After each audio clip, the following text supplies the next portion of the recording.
इस बार एक सटीक हमला ईरान की तरफ से इजराइल पर हुआ। आप सुनकर चौंक जाएंगे। एक साथ 1100 आईडीएफ यानी इजराइल के सैनिक हलाक हो जाते हैं। कितने? 1100। 1500 से 2000 इजरायली सैनिक गंभीर रूप से घायल हुए। यह हमला किसी एक जगह नहीं किया ईरान ने, मोसाद के हेडक्वार्टर पर हुआ, ऑयल टैंकर्स पर हुआ और कई और जगह भी किया गया। हाइफा से लेकर तेल अवीव और यरूशलेम तक किस तरह से धू धू करके जल उठे वो तो दिखाऊंगा ही।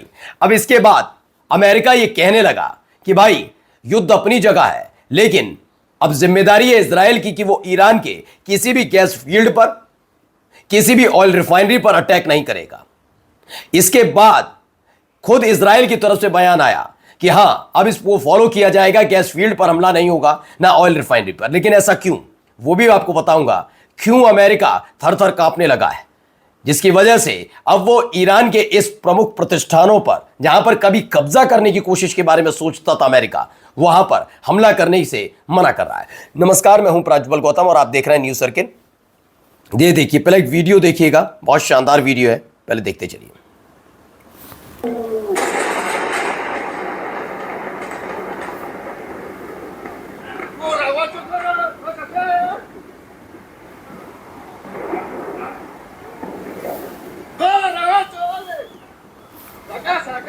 देख रहे हैं भाग दौड़, हालत खराब हो रखी है।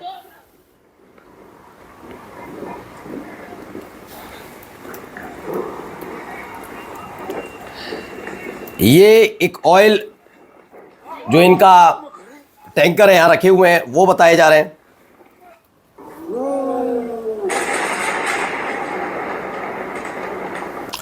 तो दावा किया जा रहा है कि इजराइल पर ईरान का यह अटैक हुआ। कहां हुआ? मोसाद के हेडक्वार्टर पर, मिलिट्री कैंप्स पर, ऑयल टैंकर्स पर, बंकर्स पर यहां अटैक किया गया। दावा है कि 1100 इजराइल के सैनिक मारे गए और 1500 से 2000 सोल्जर्स बुरी तरह से घायल हुए हैं। यह हमला कितना और भीषण था, जरा इसके जरिए समझिए।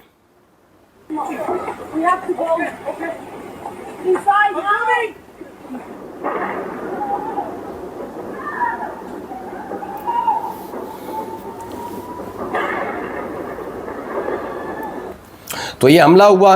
The current situation in Israel, flames are consuming Ben Gurion airport in Tel Aviv. तेल अवीव में एक बड़ा हमला होता है और बेन गुरियन एयरपोर्ट पर यह हमला अपने आप में थर्राने वाला था। लोगों में हड़कंप आप देख ही रहे, भगदड़ जैसे हालात। इसके बाद के हालात जरा पहले देखिए, फिर हाइफा भी दिखाता हूं।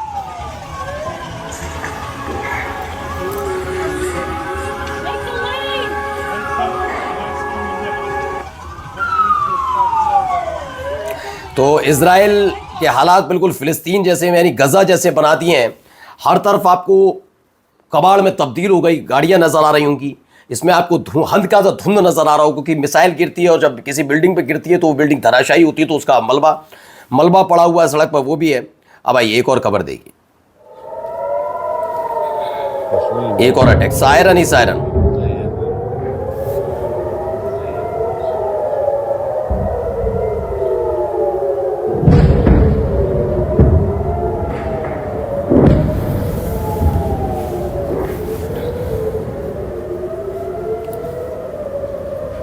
दिन से लेकर रात तक, रात से लेकर दिन तक नहीं, वहां मतलब पिछले 48 घंटे में भारी बमबारी हुई है। एक और वीडियो से जुड़ी ये देखिए तस्वीर, माफी चाहूंगा, वहां पर जो स्ट्राइक हुई उसको लेकर ये तस्वीर जारी की गई है। ऐसा एक स्ट्राइक, तेल Aviv and its surrounding, casualty reported, भारी भरकम वहां पर हड़कंप मचा हुआ है, हालात खराब बताए जा रहे हैं। जरा ये देखिए एक और झटका।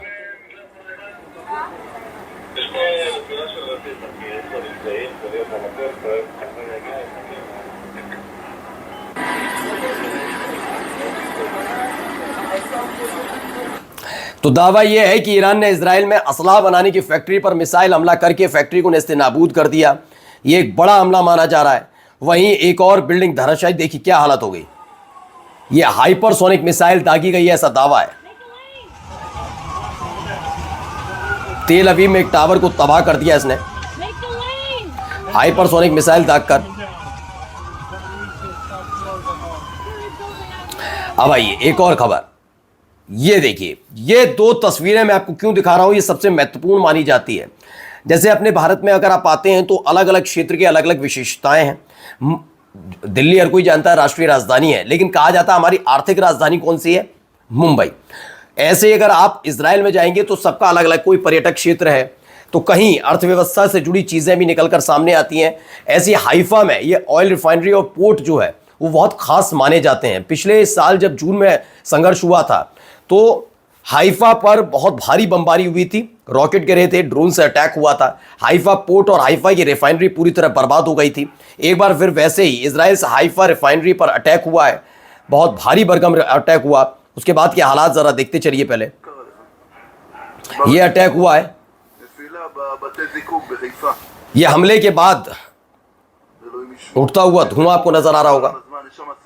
हाइफा रिफाइनरी नाउ कुछ इस तरह की हाइफा रिफाइनरी बन गई है, यानी कि एक पिछले कुछ दिनों में से ठीक करने की कोशिश हो रही थी, लेकिन ये बर्बादी की तरफ फिर बढ़ गई। एक और वीडियो देखिए इससे जुड़ी, धुआं उठ रहा है इससे।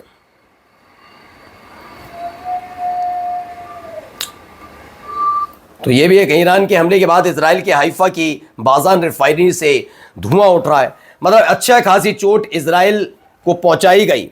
देखिए, Iran strike power grid in Haifa for the first time. इस बार पावर ग्रिड पर भी एक हमला हुआ। पावर ग्रिड है, ऑयल रिफाइनरी है, पोर्ट है।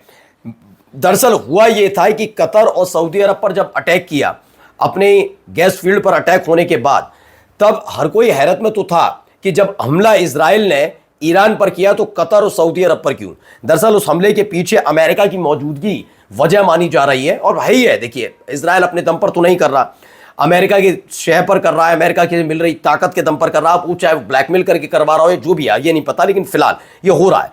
तो बार बार ईरान जब युद्ध नहीं शुरू हुआ था, हम जनवरी से आपको बता रहे हैं, वो बार बार कह रहा था कि भाई देखो हम पर अटैक हुआ तो हम आपके यहाँ ये सब चीजें नहीं छोड़ेंगे। वो बात अलग है कि अब कतर और सऊदी अरब या फिर किसी मिडिल ईस्ट में उतना बड़ा हमला नहीं किया। अब पिछले 24 घंटे में सिर्फ और सिर्फ इजराइल पर फोकस किया गया। एक और तस्वीर तेल अवीव से उठती हुई देखिए।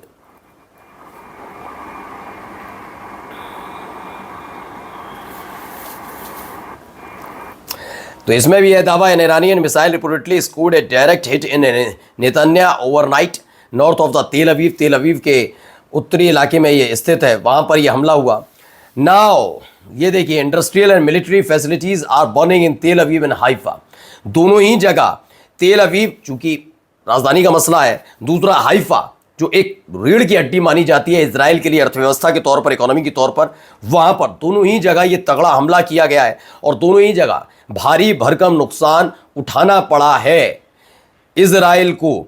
यानी ईरान के साथ पंगा इजराइल के लिए रोजाना के हिसाब से भारी पड़ता नजर आ रहा है। नेतन्याहू को लेकर भी बुरी खबरें सामने आ रही हैं। नेतन्याहू की मौजूदगी पर सवाल उठ रहे हैं, नहीं है। तो वहीं दूसरी तरफ कौन फैसला ले रहा है कि ईरान के इस जगह उस जगह हमला कर दिया जाए, जिससे इजराइल पर पलटवार में जबरदस्त हमले होते हैं। नमस्कार।